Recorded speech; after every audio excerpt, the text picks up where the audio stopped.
I've spent half a lifetime trying to return home to the United States of America. I've been able to physically return, only to find apathy of such high degree of which I thought I had left behind in Canada. This to me is morally depressing. If America does not wake up, we will get up one morning to find that we are no longer United States or Canadian citizens, but rather citizens of the world, in particular a one world order, of which all of our individual rights have with the stroke of a pen been erased. This did not occur overnight, but rather over a number of years, which have been leading us towards that goal in the very near future. How my story fits into all of this is yet to be determined, but I believe it does. We still have time to dedicate ourselves to the Constitution of the United States of America and to the morals and values for which it was enacted. My projections for the future will be written as an appendage in this book for those of you who care enough to try to change the inevitable. However, it actually became part of the book. You will find neither quotes nor research evidence to back up these projections, just the truth as to the future of mankind as a species. I leave this book to all who care to find the truth.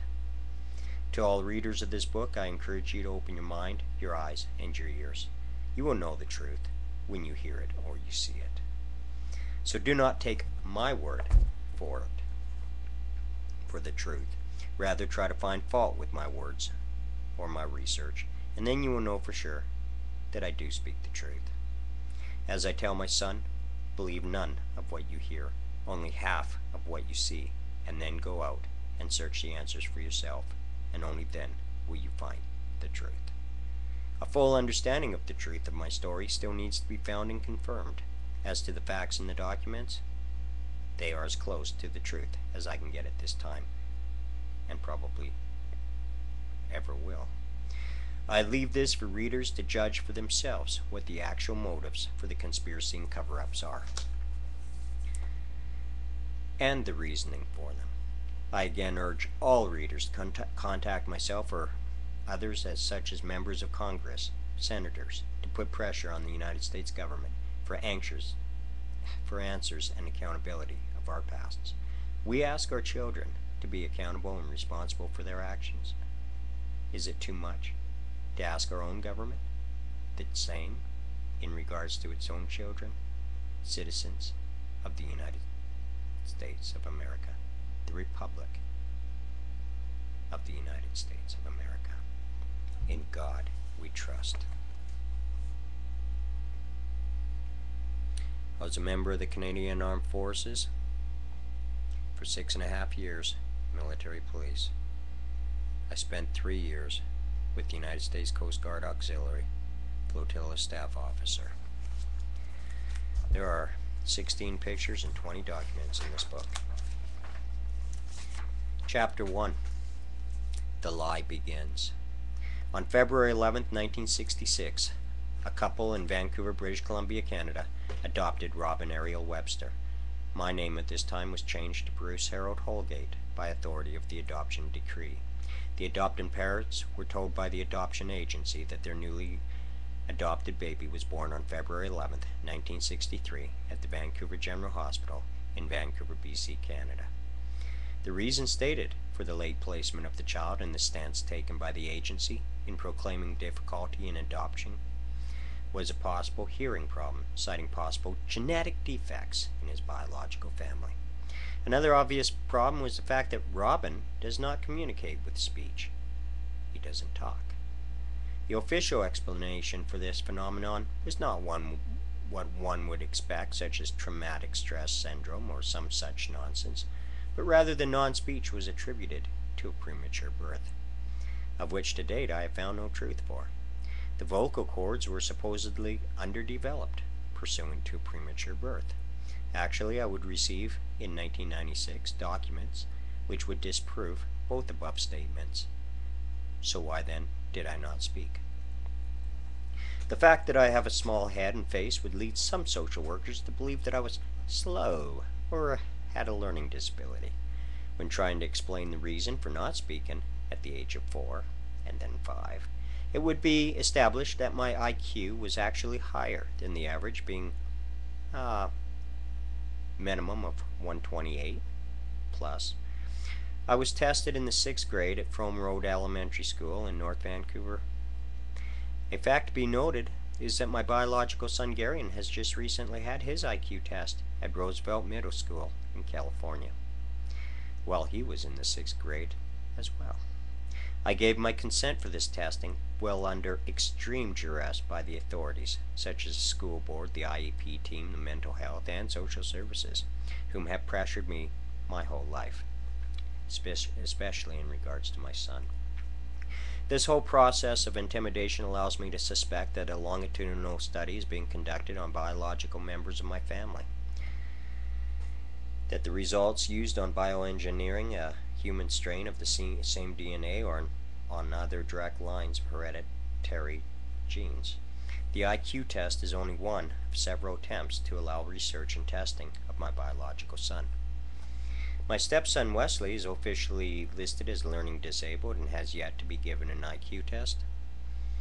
Why is this? For a person who has a problem with learning and who reads and writes at a very low level, one would think that intelligence may play a role, or at least be ruled out as a possible factor. I even suggested he might be dyslexic, but I was never taken seriously at any IEP meeting. For those who are not aware of the abbreviation, IEP stands for Individual Education Plan. Note that the United States and Canada are set up exactly the same, with the involvement of social services, mental health, doctors, teachers, and then parents, with parents having the least involvement and very little say.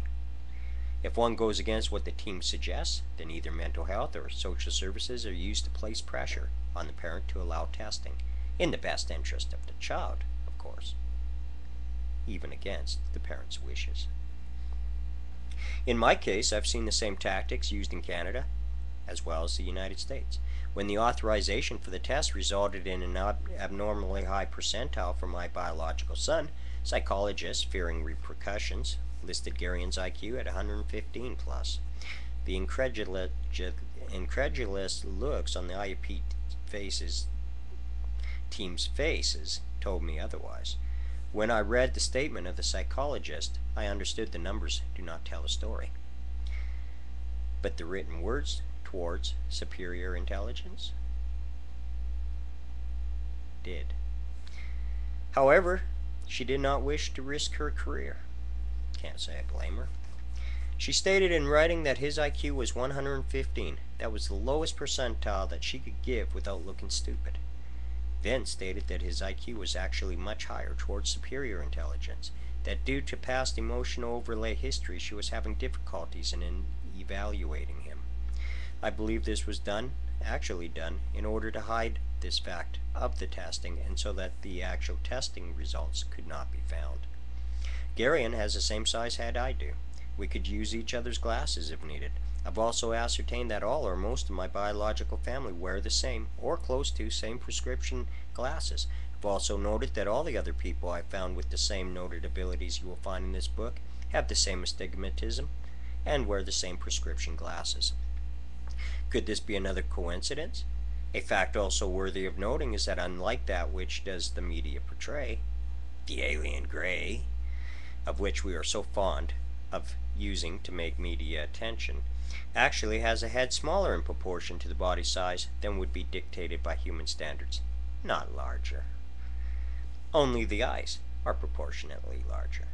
We have compensated for all this deficiency by our astigmatism, which without our glasses allows us a much greater night vision than the average human.